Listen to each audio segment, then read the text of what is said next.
Hey everyone, welcome back to another reaction video. Today we are reacting to Game Theory, Mommy's Secret Army, Poppy Playtime. This is the second,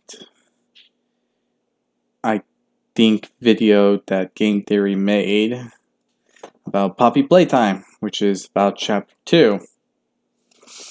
So, with this said, I hope you all enjoyed this video. If you do, hit the like button down below. Hit the subscribe button to support the channel, support the content provided, and so on and so forth. You'll know when you're subscribed when the red subscribe button turns gray. And you'll know when you're notified when the notification button is lit up.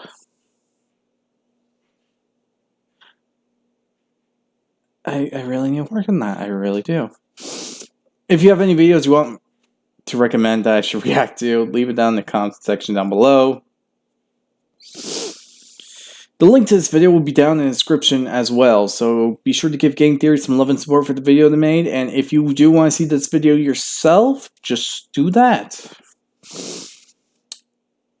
Other than this, let's start this video.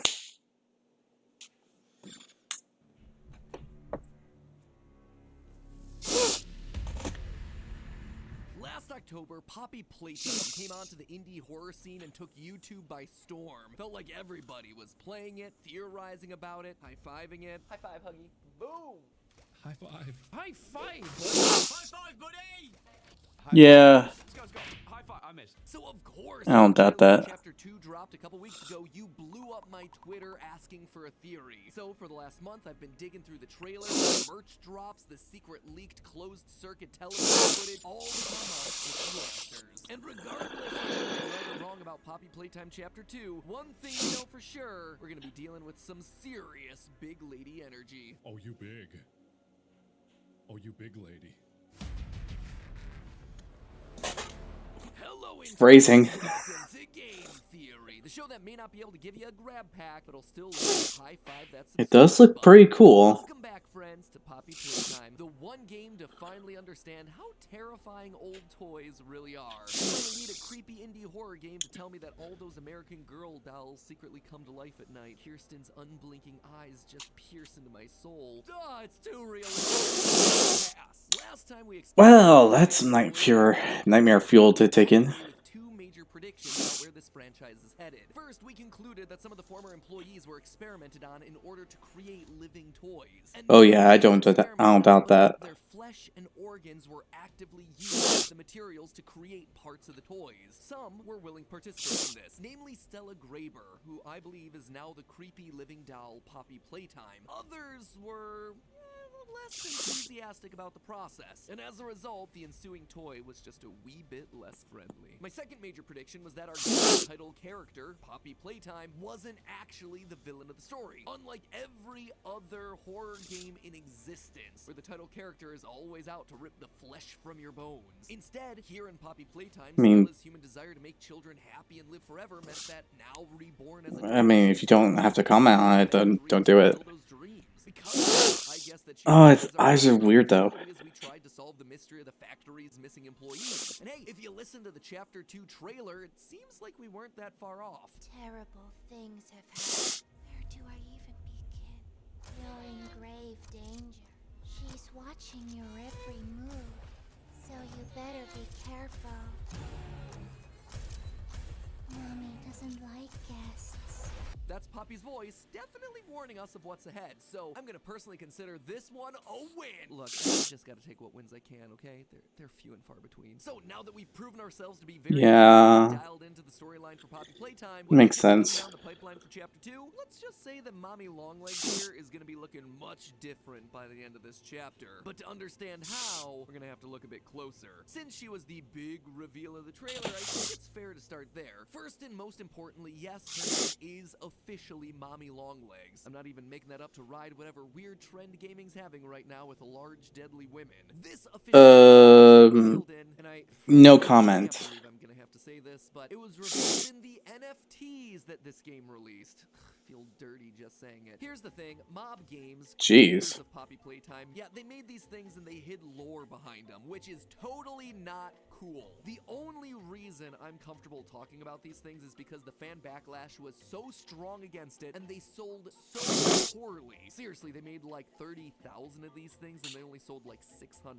That Mob Games learned their lesson, and they've gone on record saying that they are not going to do NFTs again. So, we're watching you. I'm gonna hold you to that. Anyway, in a completely awesome move, Really should. bought one of each so that no one else had to, and shared them all on his channel so everyone could see what they were missing. And it did give us important lore information. On the front of each card was a Playtime company toy, and on the back was a corresponding date, which allows us to form a complete timeline of the toy's releases by Playtime Co. Poppy Playtime was the first, released in 1950. Bron the Dinosaur was next in 1961, followed by Candy Cat in 1979. Huggy Wuggy and Kissy Missy were respective in 1984 and 1985, and finally Boogie Bot was the most recent in 1993. This timeline actually reinforces our previous theory, probably the only thing to ever come out of NFTs, where we guessed that Poppy was the first major hit for Playtime because of how eager Stella was to be turned into a toy, but that at some point the company lost the secret to her creation, which is why every toy that follows her becomes a monster. In addition to forming a timeline though, the NFTs also ended with voice lines reading out letters, with the last of the batch giving us a code that we'd need to solve. YMNL. Oh, yeah, that sounds creepy. Assembling all the letters and unscrambling them, you get the phrase, Mommy Longlegs is coming. Yeah, definitely not a puzzle worth the $90 it takes to assemble all the NFTs. Again, huge shout out to Terraco Yeah. and all the other creators who I saw do something similar with these NFTs and made them available to the public. Okay, so Mommy Longlegs is clearly our next You toy. are an awesome Giant person. spider with stretchy legs, but what exactly is her plan? Itchy. Well, let's think back to Chapter 1. In Chapter 1, we learned that there's been a series of experiments to create these monsters. Coordination and cooperation is evidently within his skill set, as well as the skill set of all other experiments of his type. Huggy Wuggy was the last, Experiment 1006, but he was also different. As we saw in the game's first trailer in a split-second lore reveal, Huggy didn't need to eat in order to survive. Quote from the trailer, "Despite his digestive tract being wired properly, the prototype finds no necessity for sustenance, unlike the others. All other experiments can only survive while subsisting on much larger portions." And in this new chapter, it looks like we're gonna see these previous 5 versions of Huggy. Here, we see ourselves having to play whack-a-mole against 3 differently colored Huggies trying to crawl out of the pipes. Seeing how many empty pipes are here? Wouldn't surprise me to see 2 more variations crawling out. And, just like we heard about in the tapes, these guys probably hungry considering that all the employees of the factory went missing 10 years ago. That is a long time to be for a full meal. Mommy Longlegs is also gonna want some food. When she sees us in the trailer, she says, A new playmate. It's been so long. notice the slight head twitch, the change in her voice as she tells us it's been so long? Yeah, she seems unhinged and hungry. She's just hoping that we are quite literally a fly in a web, just like the chapter's title says. But if these Okay, that's a mental image. then how are they all going after a decade without any visitors? Well, for that answer, we actually turned to leaked closed-circuit TV footage that was revealed as part of a past Poppy Playtime launch drop. Because let's face it, once you've had yourself a wildly successful 30-minute gameplay demo for your horror concept, it's not about winning over the audience's trust by getting a fully fleshed-out, mechanically sound Chapter 2 out right away. It's about franchising opportunities, fam, NFTs, merch, plushies. Man, I'm just impressed that they showed enough restraint to work on the actual game long enough before the publication of their first novel trilogy. Anyway, when this merch website went live, it came with 3 different CCTV camera feeds from inside the factory. We can tell that this is a live feed because 01's in the main auditorium where we first see Huggy, but Huggy is noticeably missing. So these feeds are clearly leaking after he tried to maul us to death in the vent system. In the beginning, these camera feeds were just kind of there, nothing all that exciting. But after 10 days, things started to happen. On camera 01, a broken and bloody Catbee toy appeared in the middle of the room. The blood isn't super surprising given the whole people are toys thing that we already talked about. Bloody toys were strewn across the factory in Chapter 1. The interesting part is actually what happens next. Another 3 days go by and suddenly the Catbee toy is missing with a trail of blood leading out into the darkness. Around the same time, we see this image of a spaghetti hand coming out of the machinery. These details, plus the fact that we see Mommy Longlegs drag a Huggy Wuggy doll into the darkness at the start of the Chapter 2 trailer, tells me that the larger monsters are feeding off of the other toys. Remember, some, or maybe even even all of the toys are made from people. That's why they leave Oh. pools of blood when they're injured. As such, they can all serve as That's- healthy snacks to keep Mama alive. In fact, we actually see pieces of Brawn and Boogiebot hanging from the webs around the factory, much like flies trapped in a web about to be eaten by the spider. We also see this caterpillar enemy chasing us through a jungle gym setup. Wouldn't be surprised if Mommy winds up devouring that thing too, like a spider eating an insect. All of that just tiding her over until she can finally get herself a proper meal, us. But for all the spider imagery, there's one weird detail. Mommy Longlegs only has 4 legs. I mean, even my favorite Pizzaplex spider, Music Man, he had 6. But I think that her 4 legs Yeah. is a clue for what's going to happen to her throughout the chapter. Mommy Longlegs was clearly inspired by the real-world toy of Betty Spaghetti, a toy Betty that was huge Spaghetti. in the late 90s and early 2000s. She too had rubber limbs and hair that you could manipulate, but the key part was that she was customizable. And I don't mean that you could just style her What? hair. Her body parts and hair were actually removable and swappable. For instance, her ponytail could be swapped out for slinkies or yarn. And of course, you could accessorize to your heart's content. If Huh? Mommy is taking these broken toys and eating their organic insides, maybe she's also collecting fabric and plastic bodies to create more limbs that'll make her stronger. Add to her arm count. Nope. In fact, in the trailer, No, there's a no. small detail that Do makes not say it like overlooked. that. There are these small little That dots sounds on even Mommy more. Longlegs' arms and neck as she crawls towards us. It's not a rendering or modeling issue. That is just like the dots that we see on the Betty Spaghetti doll. Dots that help with the toy's customization. In short, if you think that Mommy is threatening now, just wait until she puts on the rest of her arms and starts filling out those holes with equipable accessories, like a Boogiebot head that's ready to cave your skull in. Other things to point out here from the trailer. Yep. Obviously, the caterpillar You just made it enemy. worse. There also seems to be a flower enemy hidden up in the ceiling. The Huggy we see Mommy grab at the beginning of the trailer isn't the Huggy that chased us from Chapter 1. You'll notice there's no blood on the floor and it's small size relative to the size of the floor tiles, so this thing is likely a random Huggy doll that's used for effect. But before we wrap things up here, there's still one more topic that I wanted to focus on today, and it's the character that we actually started this whole theory off with, Poppy. Well, the internet's been distracted with Mommy Longlegs. Poppy is still here, and she's talking to us throughout the entire trailer. And what she's saying, or more importantly, what she's not saying, may actually be pointing us to the main plot of not only this chapter, but the entire game. As I pointed out earlier, Poppy seems to be guiding us throughout the game, but just because she's helping us doesn't mean she's actually the good guy. Take a listen to these 2 lines from the trailer. You are perfect.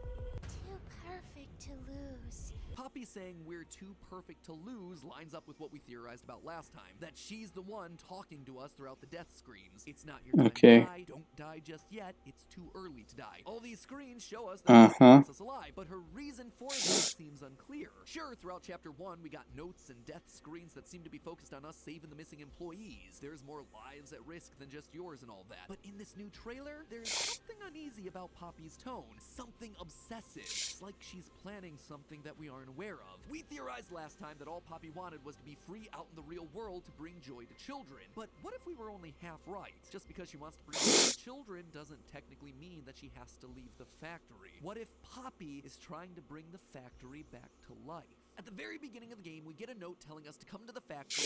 You know, that might actually be a possibility. After finding the flower, all the literal writing on the wall tells us to not go in. Why would we get a letter from the employees telling us to find the flower only for them to then tell us to stay away once we actually get there? It doesn't make sense. It only makes sense if that first letter is from Poppy. Notice those spelling and grammar mistakes? That letter is from her. It was sent to us to lure us in. She wants us in this factory. She needs us in this factory. Listen again to our lines from the trailer. You are perfect. Too perfect to lose. She describes us as perfect. In the death screens of Chapter 1, she calls Huggy wonderful. He's good, but he's not perfect. Poppy must therefore be aware that both Huggy Wuggy and Mommy Longlegs are the failed attempts to recreate the magic of her own birth. But someone who came back to the factory despite the horror stories? Someone who came back with a good heart that wanted to help those who were trapped? That is suddenly someone that she can work with. As far as we know, Poppy's the only experiment to truly work. The only toy that managed to not turn into a monster through the toy conversion process. And if she truly wants to spread joy to all the children of the world, it would make sense for her to want to restart those experiments, to turn the factory back on, to create more living toys like herself. But it all needs to start with one pure soul. It needs to start with us. That's why she doesn't want to lose us. Not just because we can free her and remove the obstacles standing in her way, but because in her eyes, we can become the new Patient Zero. We can be the Ken to her Barbie. My guess is that after Oh, that sounds creepy. toy-related horror headed our way, in the end, Poppy is gonna turn on us. She's gonna betray us. She's gonna turn us into the next generation of toy. By winning the game, we ultimately lose. But hey, well, Mob Games wants you to... Wow, you made her sound like a yandere girlfriend. With our sponsor today, Public, you could I didn't mean that in like a bad way, but Public is an app built to help you invest the way it was phrased. right time. I'm gonna be honest with you. And nope, not gonna do anything with that. Not gonna do anything with that. It's not something I control. But it's kind of general knowledge advice. Don't do that sort of stuff. Like I said, for me, it's all about education. This stuff is important for you and me to know, and we're on this learning journey together. And in the meantime, friends, remember, it's all just a theory. A game theory. So that was something to think about.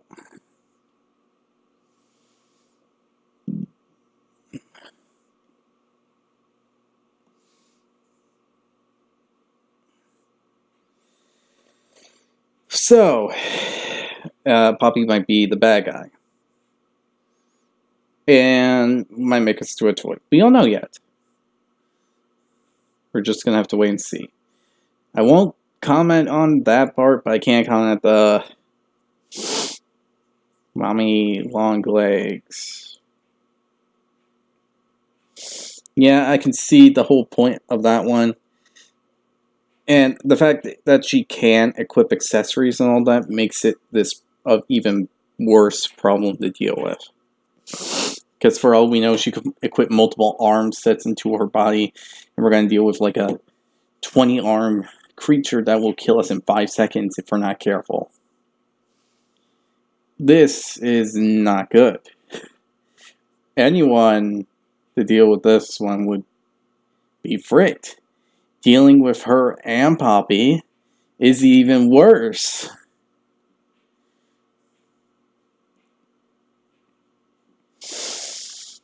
Overall, this is an awful situation. There is no good point to it. And this is like the second main toy to be a big problem. So, yeah, considering that, we are fricked. If the whole ending is just a really, really bad one. Like, we save everyone, but in the end, we didn't save them. We just die and become a new toy. Honestly, not a fan favorite of that one. Sounds horrifying in all honesty. But yeah, tell me your thoughts on this in the comment section below. Hit the like button if you enjoyed this video. Hit the subscribe button to support the channel, support the content provided, and so on and so forth. Hit the notification button to be notified immediately when a new video comes out. And once again, the link to this video will be down in the description below, so be sure to give Game Theory some love and support for the video they made. Other than that, hope you all enjoy, and I'll see you all next time. Bye!